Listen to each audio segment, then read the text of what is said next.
Witajcie kochani na kanale Zdrowo i Duchowo. Nagrywam dzisiaj ten filmik na gorąco, żeby podzielić się z Wami, co zrobiłam, gdy mnie przewiało i pojawił się dotkliwy ból ucha. Może to moje doświadczenie będzie dla kogoś pomocne. Przyczyn bólu ucha jest wiele. Może to być tak jak u mnie przewianie, a także może się pojawić jako następstwo infekcji dróg oddechowych, kataru lub ogólnie przeziębienia. U mnie ból pojawił się późnym popołudniem, przychodnie pozamykane. Wydawałoby się, że nic, tylko usiąść i płakać. Na szczęście znam różne domowe sposoby radzenia sobie m.in. z bólami różnego rodzaju i stosuję je z bardzo dobrym skutkiem. W mojej rodzinie bowiem ta wiedza przekazywana jest z pokolenia na pokolenie. Co wobec tego zrobiłam? Przede wszystkim zadbałam, by w to ucho było mi ciepło, bo ciepło koi ból. Wzięłam w tym celu odrobinę olejku kamforowego i posmarowałam sobie okolice ucha i całe ucho. Wkropiłam też kilka kropelek tegoż olejku na watkę i włożyłam niezbyt głęboko do ucha, po czym owinęłam głowę szalem. Dlaczego użyłam olejku kamforowego? Dlatego, że działa on przeciwzapalnie, ale też i rozgrzewająco. Wieczorem, kiedy wiedziałam już, że nie będę nigdzie wychodziła z domu, przygotowałam sobie okład z cebuli na to moje bolące ucho. Ja robię to w następujący sposób. Dużą cebulę obrałam, nie myłam jej, następnie przekroiłam na pół i oderwałam poszczególne warstwy. Potrzebowałam tak około 5-6 sztuk.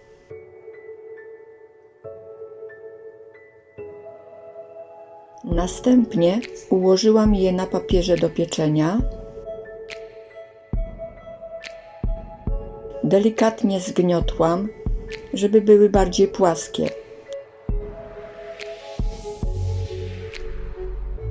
Skropiłam delikatnie wodą, żeby podczas podgrzewania wytworzyła się para. I zrobiłam szczelną paczuszkę.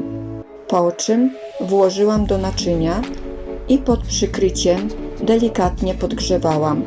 Oczywiście na bardzo małym ogniu. Ta cebula ma tylko zmięknąć, a nie się ugotować. Trwa to około 30 minut. Dlaczego wybrałam akurat sposób z cebulą? Po pierwsze, bo miałam ją pod ręką, a po drugie, wszyscy chyba wiemy, że cebula jest wykorzystywana nie tylko do celów spożywczych, ale też ma wspaniałe właściwości lecznicze. Myślę, że wielu rodziców zna wspaniałe właściwości syropu właśnie z cebuli, który robi się dzieciom.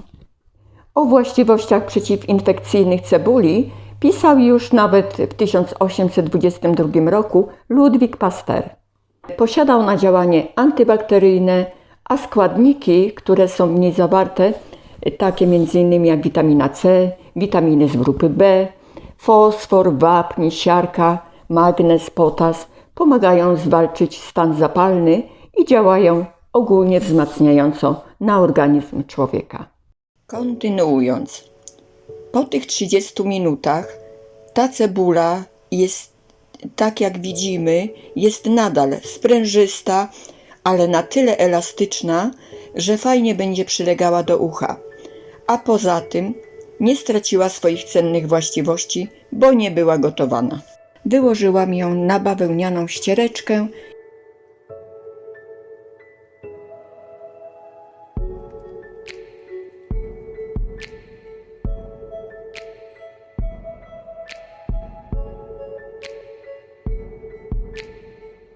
i stroną wewnętrzną cebuli obłożyłam całe ucho i okolice wokół ucha.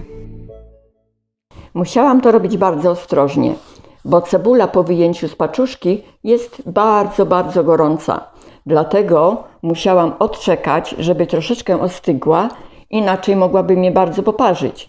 Jest taki warunek, że ta cebula jednak musi być w dalszym ciągu na tyle ciepła, żeby była skuteczna. Co dalej? Owinęłam ucho szalikiem, by to ciepło cebuli utrzymać jak najdłużej. Taki okład trzymałam aż do całkowitego wystudzenia się cebuli, czyli tak przez około 3 godziny. Po takim kompresie oczywiście nie myłam już głowy. Ogólnie zadbałam, by nawet przy przemywaniu okolic ucha nawet kropelka wody nie dostała mi się do środka ucha, bo byłoby to zbyt niebezpieczne i stan mój mógłby się pogorszyć. To tyle o kompresie. Ja wykonałam go sobie jeszcze 2 razy.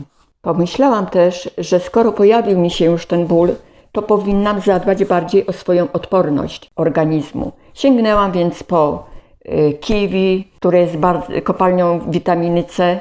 Może też być grejpfrut albo dzika róża. Jeżeli nie mamy tych owoców, to możemy po prostu sięgnąć po sztuczną witaminę C. I też będzie dobra.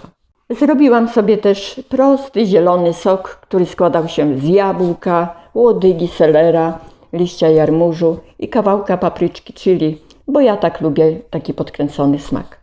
Dodatkowo zrobiłam sobie naturalny antybiotyk, który składał się z nasion czarnuszki, kilku goździków, paru sztuk anyżu gwiaździstego i oczywiście bardzo dobrego miodu.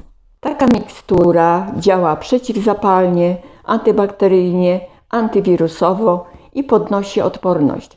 Oczywiście są to tylko środki doraźne i nie zastępują wizyty u lekarza.